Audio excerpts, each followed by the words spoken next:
জনদুর্ভোগের আরেক নাম মাগুরার ঝামা ফেরিঘাট। জেলার মোহাম্মদপুর উপজেলার ঝামা বাজারে ফেরিঘাট চালু হবার পর থেকেই শুরু হয়েছে ভোগান্তি। জনসাধারণের সুবিধার জন্য ফেরিটি চালু হলেও এখনও তা অচল। পারাপারের জন্য ফেরিঘাটটি উপযুক্ত করে তোলা হবে জানিয়েছে সড়ক ও জনপথ বিভাগ।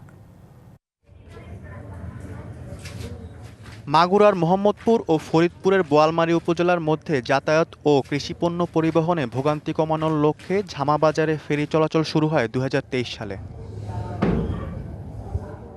তবে বছর না যেতেই ফেরিটি অচল হয়ে পড়েছে। অন্যান্যদের সাথে ভোগান্তিতে পড়েছে স্কুলগামী শিক্ষার্থীরা। আমাদের ওই নদীর ওপারে অনেক স্টুডেন্টই এই বিদ্যালয়ে আসা যাওয়া করে। এখানে ফেরিটা হলে আমাদের সবচেয়ে ভালো হয়, ফেরিতে নিরাপদ। ফেরি মনে করেন যে আসার পর চলিনি, এখানে ফেরি চলাচল কোনো সময় দেখিনি আমরা। পার হয়েছে এর আগেও ২-৩ বার, কিন্তু ফেরি বন্ধ ছিল।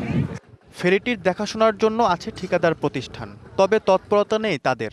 এতে যন্ত্রাংশ চুরি হওয়ার শঙ্কা রয়েছে। ফেরির কোনো সমস্যার সব ঠিক নেই, কোনো কিছু ঠিক নেই, নামে ফেরি গেছে। যে ফেরিটা আগে আইছিল সে ফেরিটা ভালোই ছিল, সেটা চলতো মাঝে মাঝে।